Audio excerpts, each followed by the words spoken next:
নির্বাচন নিয়ে তালবাহানা সহ্য করবে না বিএনপি। ফ্যাসিবাদ সরকারকে সমর্থন দিয়ে গণতন্ত্র হত্যার অপরাধে ভারতকে আন্তর্জাতিক আদালতে দাঁড় করানো হবে। জেলা বিএনপির আয়োজনে শহরের ওয়াজিদ আলী হাইস্কুল মাঠে কেন্দ্রীয় ঘোষিত সমাবেশে একথা বলেন বিএনপি চেয়ারপারসনের উপদেষ্টা মণ্ডলীর সদস্য আবুল খায়ের ভূঁইয়া।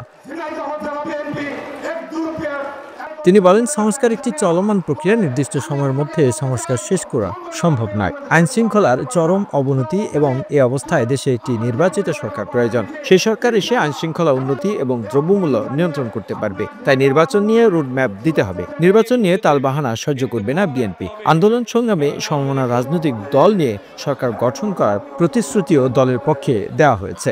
আমরা নির্বাচন দিতে এখনো বলতেছি না, আমরা বলছি নির্বাচনের রোডম্যাপ দিতে হবে। নির্বাচনের রোডম্যাপ দেন, কিন্তু নির্বাচন নিয়ে কোনো টালবাহানা বাংলাদেশ জাতীয়তাবাদী দল সেটা সহ্য করবে না। আমাদের নেতা তারেক রহমান বলেছেন, আমরা একা সরকার গঠন করব না। বাংলাদেশের আন্দোলন সংগ্রামের যে সমস্ত সমমনা রাজনৈতিক দল ইতিমধ্যে তিনি সকলের সাথে আলাপ আলোচনা করেছেন। আমরা সকলের সমন্বয়ে আগামী দিনে বাংলাদেশকে গড়ে তোলার জন্য একটা সর্বদলীয় সরকার গঠন করব। এখানে সকল প্রতিনিধি থাকবে, সকল দলের প্রতিনিধি থাকবে, সকল দলের অবদান থাকবে। সেখানে তারা রাষ্ট্র পরিচালনা করবে। এককভাবে বিএনপি ক্ষমতা যেতে চায় না।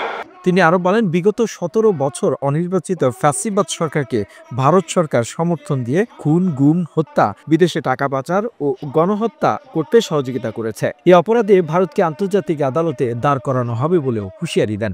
কোন রকমের ষড়যন্ত্র চক্রান্ত করে বিএনপিকে ঠেকানো ইনশাআল্লাহ আল্লাহ ছাড়া কারো পক্ষে সম্ভবপর হবে না।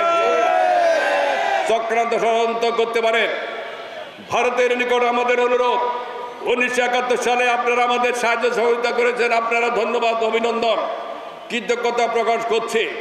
কিন্তু বিগত 17 বছর একটি অনির্বাচিত ফ্যাসিবাদ সরকারকে ভারতীয় বিজেপি সরকার যেভাবে সমর্থন দিয়ে বাংলাদেশে গুম, খুন, হত্যা, এদেশের টাকা বিদেশে পাচার করা সহ বাংলাদেশের গণতান্ত্রিক ব্যবস্থাকে যেভাবে ধ্বংস করে দিয়েছেন, আন্তর্জাতিক আদালতে ভারতের অপরাধের জন্য একদিন দাঁড় করানো হবে ইনশাআল্লাহ, আপনারা ওয়েট করেন। সমাবেশে বিএনপির কেন্দ্রীয় নেতা আমিরুজ্জামান খান শিমুল, বাবু জয়ন্ত কুমার কুণ্ডু, সাইফুল ইসলাম ফিরোজ সহ স্থানীয় নেতৃবৃন্দরা উপস্থিত ছিলেন। The news Bangladesh desk report.